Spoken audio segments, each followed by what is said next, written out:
Assalamualaikum warahmatullahi wabarakatuh. Halo, senang sekali pada hari ini saya Nazar Syalam kembali bisa menemani kawan-kawan semua dalam podcast Puli Pikir.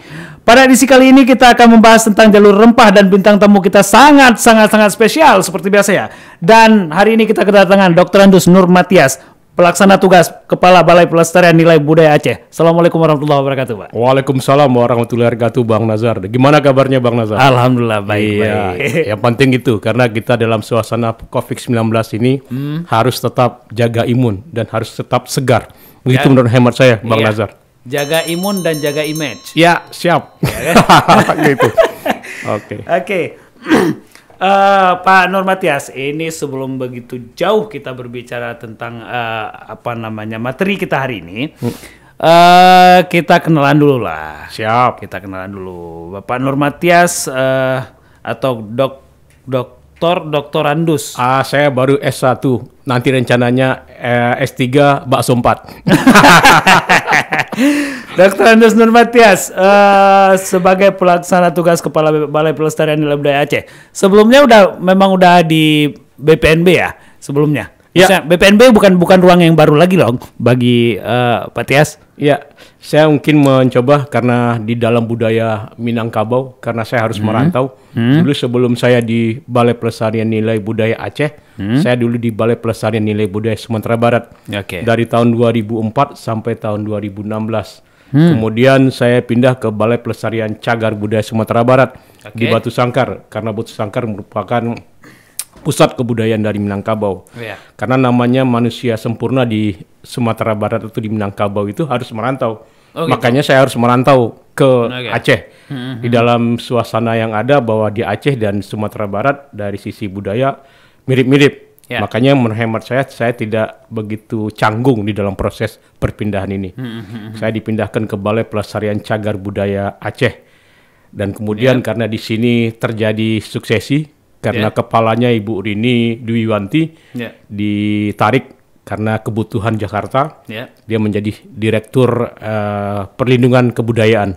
Untuk mengisi kekosongan, saya jadi pelaksana tugas di Balai Pelestarian Nilai Budaya Aceh. Karena menurut hemat saya dari sisi pekerjaan ini mungkin agak sama dengan Balai Pelestarian Nilai Budaya yang ada di Sumatera Barat.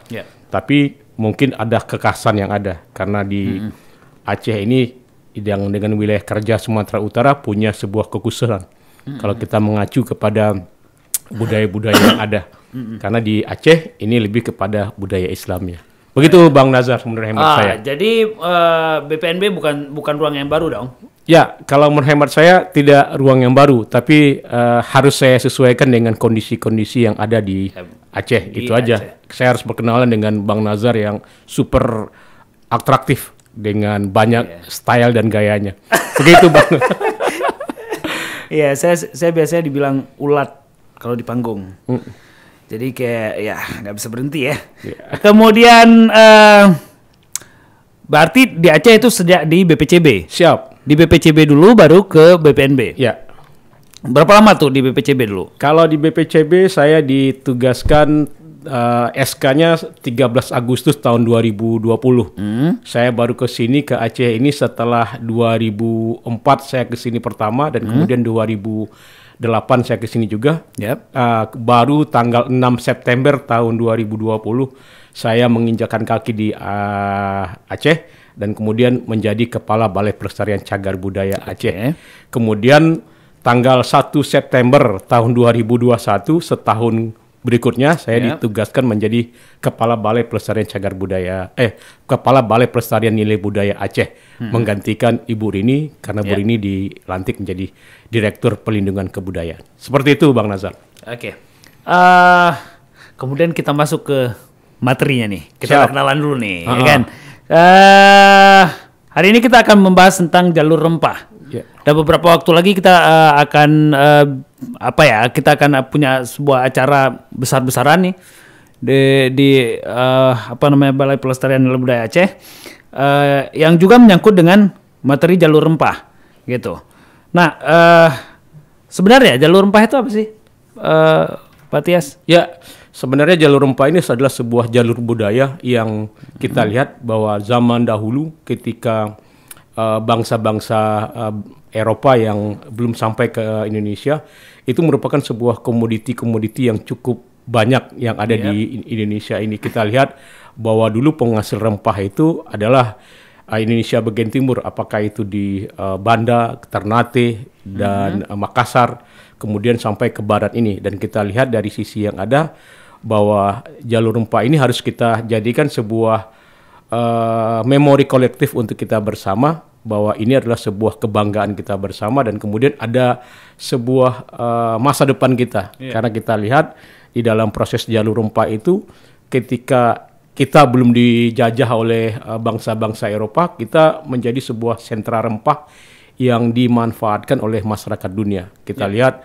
jalur rempah yang ada, seperti kalau misalnya di Cina ada jalur sutra. Sebenarnya jalur sutra itu adalah bagian dari jalur rempah yang ada. Itu bagian di dalam proses bagaimana orang-orang pedagang-pedagang mengambil dan kemudian menjual rempah-rempah ini yang ada di Indonesia. Dan kemudian kalau kita lihat dari sisi budaya dan sisi ekonomi yang ada, bahwa jalur rempah yang dimiliki Indonesia itu beragam. Di masing-masing daerah, di masing-masing pelabuhan, dia mempunyai ciri khas tertentu. Seperti kita lihat kalau kita mengacu kepada jalur rempah yang akan dilaksanakan kegiatannya, dan mudah-mudahan nanti akan menjadi sebuah kesejahteraan bagi kita bersama, atau mungkin sebuah hal yang berkaitan dengan kemakmuran kita. Kalau kita lihat dari sisi kegiatan ini, bahwa ada 13 titik yang akan kita angkat di dalam proses jalur rempah yang ada. Meskipun kenyataan yang ada, waktu awal-awalnya kita melaksanakan jalur rempah ini mungkin banyak daerah yang ingin ikut di dalam proses kegiatan jalur rempah ini. Tetapi kenyataan setelah dikurasi, setelah dilihat gara-gara COVID-19, daerah-daerah yang lain itu mundur. Akhirnya tinggal 13 titik. Apakah itu Banda, Ternate, Makassar, Banjarmasin, kemudian Tanjung Uban, kemudian Belawan, kemudian Aceh, kemudian Padang, kemudian Banten, Jakarta, Semarang, kemudian Bali, dan terakhir di Surabaya. Ini yang menjadi catatan kita di dalam proses jalur rempah yang ada. Seperti itu. Rempah kan identiknya dengan mungkin ya pemahaman banyak orang, dan saya sudah menanyakan ini sekali dua ke teman-teman. Rempah itu kan identiknya dengan bumbu, Pak. Rempah identik dengan bumbu dan masakan gitu. Nah, apakah jalur rempah itu jalur bumbu atau jalur masakan misalnya? Apakah itu yang dimaksud dengan jalur rempah? Ya, yang jelas jalur rempah ini kalau mengacu pada kebiasaan-kebiasaan di kita emang bumbu. Tetapi kalau misalnya kita mengacu kepada masyarakat dunia, bahwa yang namanya rempah ini bukan bumbu saja. Bisa untuk makanan, bisa untuk kesenian kalau kita misalnya ada. Dan efek dari rempah ini akhirnya membawa banyak macam masalah-masalah atau mungkin hal-hal yang bisa kita manfaatkan. Seperti kalau misalnya rempah dipakai oleh masyarakat dunia, kalau untuk sekarang bisa untuk spa, untuk kecantikan, atau mungkin untuk pewarna, juga seperti itu. Makanya kalau kita lihat dari sisi yang lebih simpel sekali, mungkin untuk Indonesia bumbu, tapi untuk masyarakat dunia tidak seperti itu. Jadi banyak hal-hal yang kita akan coba angkat, dan kemudian di dalam proses jalur rempah yang ada di Indonesia ini kita mengenal ada 5 pilar jalur rempah. Apakah itu keseniannya, apakah itu kulinernya, apakah itu ramuan-ramuannya, kemudian ada wastra atau yang berkaitan dengan pewarna, dan kemudian yang terakhir adalah historia. Karena historia ini yang menjadi sebuah vocal voice di dalam proses jalur rempah yang ada. Bagaimana kita melihat sejarah di dalam proses jalur rempah yang ada. Berarti rempah yang dimaksud di sini adalah kebudayaan, berarti. Benar. Dan apa sih sebenarnya latar belakang lahirnya program jalur rempah ini? Ya, kalau misal lihat dari sisi sejarah, bahwa dulu bangsa kita dikenal dengan penghasil rempah dan kemudian rempah-rempah ini dibutuhkan oleh masyarakat dunia. Banyak orang berkunjung ke Indonesia atau ke Nusantara waktu itu untuk mengambil rempah dan kemudian rempah-rempah ini menjadikan daerah-daerah yang dilalui oleh perdagang rempah ini muncul dan kemudian dikenal orang. Dan kemudian harapan kita bersama di dalam proses jalur rempah ini bagaimana kita memperkenalkan diplomasi budaya kita kepada masyarakat dunia. Karena kita lihat di dalam proses diplomasi budaya kita pada masyarakat dunia ini sedikit kurang karena kita lihat beberapa kasus di dalam diplomasi budaya kita di dalam proses kita berinteraksi dengan masyarakat dunia. Kan banyak tuh masyarakat dunia yang ingin apakah itu mengambil atau mengklaim budaya kita menjadi budaya mereka atau mungkin juga daerah kita yang diambil oleh masyarakat dunia. Ini contoh kasus ketika kita kehilangan Sipadan dan Ligitan. Itu kan juga proses budayanya yang harus kita kedepankan. Dan kemudian harapan kita bersama di dalam proses jalur rempah ini adalah bagaimana kita mengangkat rempah ini menjadi sebuah ekonomi untuk kesejahteraan kita sehingga ini menjadi sebuah kekuatan kita di dalam proses budaya yang ada. Ini yang menjadi harapan kita bersama untuk jalur rempah. Dan itu tujuannya? Itu tujuannya. Tujuan programnya gitu? Programnya. Oke. Ya tadi Bapak katakan bahwa ini memperkenalkan rempah kita ke dunia. Tapi kan dulu kita juga dijajah salah satunya karena itu.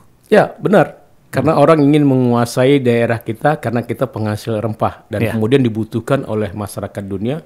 Kalau kita lihat dari sisi sejarah, ketika Fir'aun meninggal dan wafat, itu akan dipakai rempah-rempah Indonesia, terutama kapur barus sebagai dasar untuk membuat mumi dari Fir'aun. Kalau kita lihat Fir'aun kan sebelum abad Masehi dia sudah mengenal rempah-rempah Indonesia. Itu akhirnya kita berharap bagaimana kita kembali mengingat sejarah, tapi dengan catatan sejarah itu bukan berulang, tapi bagaimana kita mengambil manfaat sejarah itu untuk masa depan kita. Ya, sisi positif. Sisi positifnya. Jangan kita bernostalgia dengan kondisi-kondisi yang ada.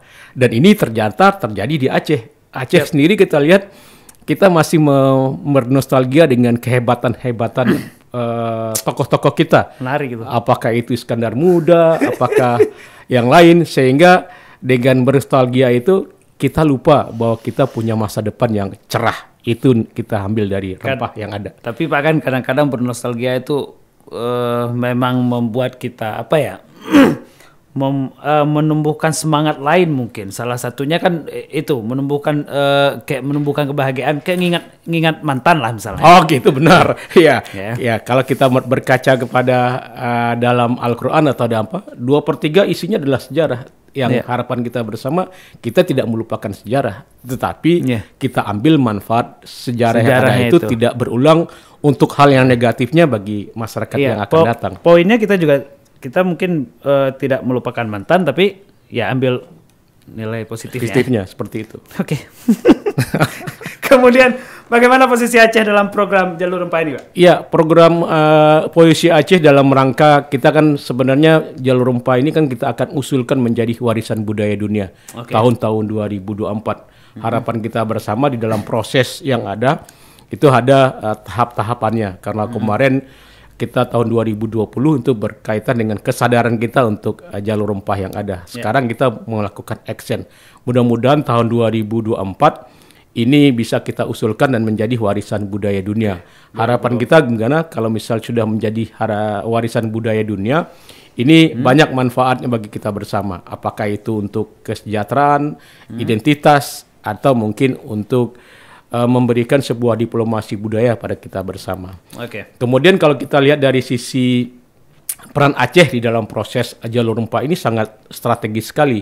Karena kita lihat dulu, karena kita melakukan pelayaran dan kemudian ujung atau mungkin akhir dari pelayaran ini, kalau kita berkaca kepada Nusantara atau Indonesia saat ini, Aceh lah yang menjadi tempat yang akan kita jual atau mungkin menjadikan tempat distribusi rempah yang ada. Kita melihat dari sisi sejarah dan budaya, bagaimana Samudra Pasai sebagai sebuah daerah yang tempat pelabuhan-pelabuhan atau mungkin pertemuan para pedagang-pedagang dari seluruh dunia di Samudra Pasai. Dan kemudian proses berikutnya tahun abad-abad ke-16 Samudra Pasai sudah surut, kemudian muncullah Aceh Darussalam. Nah, ini juga merupakan pusat-pusat kebudayaan atau mungkin pusat-pusat rempah yang ada.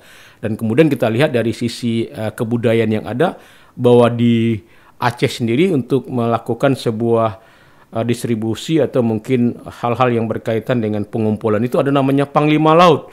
Panglima Laut adalah sebuah institusi di dalam kerajaan dan kemudian di dalam kelembagaan yang ada di Aceh yang berkaitan dalam pendistribusian atau mungkin pengumpulan rempah-rempah yang ada, dan kemudian juga mengontrol harga rempah supaya tidak dimainkan oleh spekulasi-spekulasi yang hebat pada waktu itu.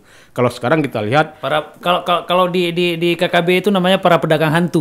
Pedagang hantu ya, itu itu yang kita harapkan. Makanya dulu ada sebuah quality control di dalam proses jalur rempah yang ada. Karena dengan adanya Panglima Laut, orang tidak serta-merta melakukan sebuah spekulasi-spekulasi di dalam harga. Dan harganya terjamin, kualitasnya terjamin, sehingga masyarakat dunia itu percaya dengan rempah-rempah kita dan kemudian menghasilkan sebuah komoditi yang sangat hebat. Ini yang kita lihat dari sisi peran Aceh di masa lalu.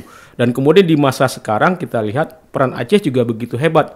Ketika orang lain atau daerah lain belum melakukan sebuah kegiatan yang berkaitan dengan jalur rempah ini, mereka sudah mengantisipasi atau menginisiasi kegiatan-kegiatan yang berkaitan dengan jalur rempah. Karena semangat Aceh dengan tokoh-tokoh yang begitu hebat di masa lalu, ini juga masih kita lihat, dan mereka sudah membuat perda, dan perda ini sudah selesai dan nanti akan kita sampaikan kepada kementerian terkait.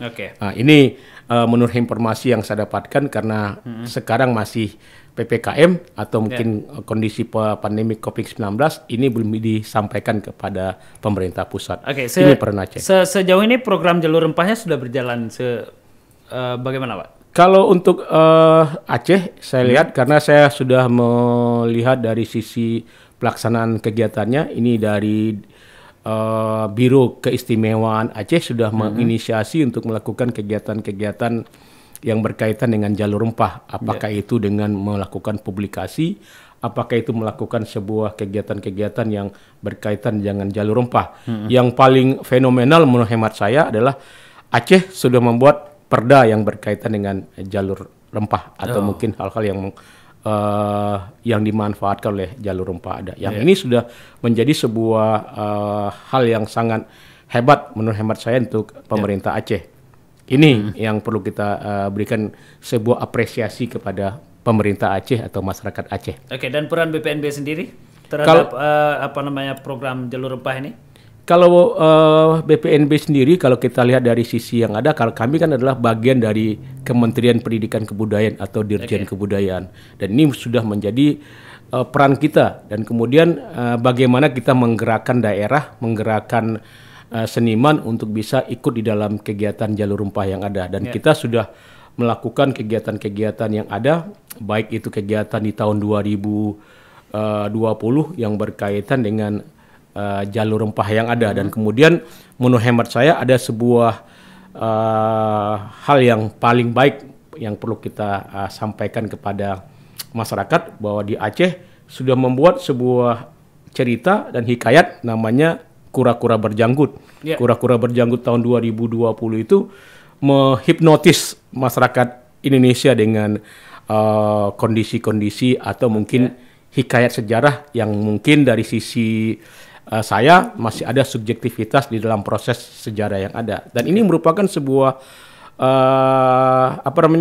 babak di dalam proses jalur rempah yang ada. Dan kemudian kita juga melakukan kegiatan-kegiatan di tahun 2020 itu berkaitan dengan publikasi dan dokumentasi. Apakah itu berkaitan dengan sejarahnya, kemudian berkaitan dengan kulinernya, berkaitan dengan seni budayanya, atau mungkin berkaitan dengan hal-hal dari rempah yang ada.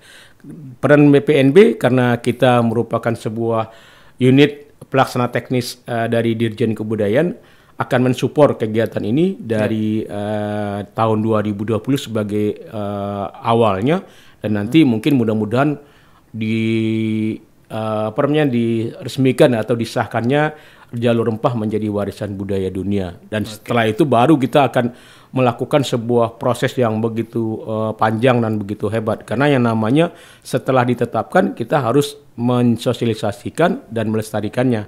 Tidak euforia ketika sudah ditetapkan, kita tidak melakukan action-action yang lain. Begitu Bang Nazar. Oke, yang paling dekat kan program jalur rempahnya itu dengan adanya pementasan atau mungkin ya pengambilan gambar untuk kura-kura berjanggut. Ya. Bapak ada nonton nggak yang pertama? Kalau yang pertama saya nonton sedikit, tapi yang kemarin pas kura-kura berjanggut yang jilid 2, meskipun dalam proses latihan, saya juga menangkap sebuah isu, sebuah peristiwa atau mungkin sebuah adegan-adegan yang sudah agak mengikuti kondisi-kondisi yang ada di kita masa masyarakat sekarang ini. Karena kita lihat karena saya lihat kura-kura berjanggut di dalam proses pengambilan gambarnya itu ada sebuah kritik sosial yang harus kita bangun, dan kemudian ada sebuah fenomena-fenomena yang terjadi pada masa ini kemudian dikaitkan dengan hikayat atau sejarah di masa Samudra Pasai. Karena kita lihat di dalam proses pembuatan cerita ini yang dibuat oleh Pak Azhari Ayub, itu mungkin dia juga akan membuat sebuah rasa atau tes yang berkaitan dengan kondisi-kondisi kekinian atau mungkin kondisi-kondisi yang lalu. Dan harapan kita bersama nanti mungkin tanggal 22 Oktober itu kan jatahnya BPNB untuk mengisi kanal budaya Indonesiana di Kementerian Pendidikan, Kebudayaan, Riset dan Teknologi. Mudah-mudahan ini akan memberikan sebuah tepuk tangan untuk kita bersama karena memberikan sebuah informasi yang berkaitan dengan Samudra Pasai. Meskipun ini adalah hikayat, yang namanya hikayat pasti ada subjektivitas dari penulis maupun peristiwa sejarahnya agak sedikit distilir. Itu menurut hemat saya. Tapi yang kedua sempat nonton prosesnya dong. Ya, prosesnya ada. Makanya yang saya lihat kemarin hari Senin proses pelaksanaan pengambilan gambar atau mungkin latihan dari kura-kura berjanggut jilid 2 ini saya sudah memberikan sebuah apresiasi yang cukup mantap kepada kita bersama, dan perlu kita berikan jempol kepada kita bersama di dalam proses pembuatan kura-kura berjanggut ini. Apalagi kita lihat dari sisi yang ada Astakona. Mohon maaf karena saya ingin Astakona. Ya, itu memberikan sebuah peran yang begitu hebat. Ini menurut hemat saya untuk ke depan kalau misalnya Balai Pelestarian Nilai Budaya Aceh diberikan sebuah anggaran yang cukup baik atau mungkin nanti ditarik oleh kementerian, ini kan jadikan sebuah film layar lebar lah. Wow. Nah, itu lebih memberikan sebuah semangat bagi kita bersama. Seperti itu menurut saya, Bang. Dan semoga Astakona, Marabunta, Kamaria itu tidak diganti. Soalnya kami udah kompak kali itu bertiga. Yang lain juga sih sebenarnya maunya. Gini, sebagai bagian daripada Balai Pelestarian Nilai Budaya Aceh, begitu melihat proses KKB atau kura-kura berjanggut 2, kira-kira Bapak yakin nggak? Saya dengan ininya, kualitasnya segala macam. Saya lihat memang yakin dulu saja dari sisi kondisi yang serba darurat itu memberikan sebuah aspek atau sebuah nilai yang begitu tinggi dan kemudian diapresiasi oleh seniman-seniman atau mungkin oleh masyarakat Indonesia dengan kura-kura berjanggut. Harapan kita bersama di dalam kondisi darurat saja sudah memberikan sebuah hasil yang mantap. Nah, bagaimana nanti ke depan menurut hemat saya kalau misal kita sudah menjiwai dan kemudian memberikan sebuah energi bagi kita bersama untuk mengangkat kura-kura berjanggut menjadi sebuah diplomasi budaya kita atau mungkin sebuah promosi budaya bagi kita bersama. Karena kan novel Kura-kura Berjanggut itu salah satu novel terbaik di Indonesia. Jadi entah sebagai penikmatnya atau sebagai pemeran Astakona, saya juga sebenarnya agak sedikit beban sih. Tapi kalau Bapak yakin, insya Allah kita yakin juga nih. Yakin. Karena kita lihat dari sisi yang ada bahwa ada beberapa novel yang dijadikan film layar lebar itu memberikan sebuah tontonan yang menarik dan kemudian memberikan promosi kepada masyarakat Indonesia atau masyarakat dunia untuk datang ke Aceh. Jangan sampai nanti orang berpikir Aceh adalah tempat konflik saja. Ya, padahal banyak hal-hal yang bisa kita manfaatkan di Aceh. Jadi kita titip nih Pak, kita titip harapannya semoga memang Kura-Kura Berjanggut kemudian bisa menjadi film. Ya, harapan kita seperti itu. Tapi dengan catatan dari teman-teman juga di dalam melakukan kegiatannya harus totalitas. Oh iya. Jangan seperti kemarin. Karena kemarin saya lihat, mohon maaf nih, masih ada ya namanya latihan. Latihan belum totalitas di dalam mengeluarkan. Ada yang belum hafal naskah lagi. Ya, seperti karena itu. Kan ada beberapa perubahan kecil ini justru sebenarnya dalam teater ya, atau dalam pementasan sebenarnya perubahan kecil itu menentukan. Nah, begitu ada perubahan, kawan-kawannya saya belum ada naskah nih gitu ya. Udah, tapi insya Allah mungkin kita punya waktu latihan beberapa hari lagi dan itu udah oke lah. Insya Allah kita akan berikan yang terbaik. Saya mewakili Kura-Kura Berjanggut nih. Sebagai Astakona juga kan, sebagai jubir kan, Astakonanya. Oke. Dan kemudian bagaimana kerjasama Balai Pelestarian Nilai Budaya Aceh dengan para seniman di Aceh untuk kemudiannya direncanakan, Pak? Ya. Sebenarnya kegiatan kita yang namanya Balai Pelestarian Nilai Budaya atau mungkin pemerintah itu kan sebagai fasilitator. Harapan kita bersama ada sebuah ekosistem yang harus kita bangun. Karena di dalam proses ekosistem ini kita akan melibatkan semua elemen-elemen yang mendukung kebudayaan. Kita tidak mau yang namanya pemerintah jadi one man show. Kalau jadi one man show akhirnya semua tergantung kepada pemerintah. Harapan kita bersama ini di-create oleh seniman komunitas sehingga ekosistem ini terbangun. Harapan kita bersama dalam proses ini jangan sampai nanti ibarat yang namanya infus, yang namanya suplemen itu harus diinikan oleh pemerintah. Harapan kita bersama ini di-create oleh komunitas dan seniman sehingga seniman memberikan efek di dalam proses bergeraknya kebudayaan ini. Dan harapan kita bersama yang namanya kebudayaan ini adalah milik dari masyarakat atau milik dari komunitasnya. Jangan sampai nanti ketika kami melakukan intervensi yang ada sehingga komunitas-komunitas ini ketika ada bantuan mereka menggeliat, tetapi ketika tidak ada bantuan mereka mati suri. Kita harapan kita dengan COVID-19 ini karena sebuah test case yang diberikan oleh Allah SWT untuk kita bersama bagaimana kita bisa bangkit di dalam kondisi yang minim atau mungkin keterpurukan yang ada. Barangkali sejauh ini kan memang hubungan BPNB dengan seniman-seniman Aceh sangat baik ya. Sangat baik dan mungkin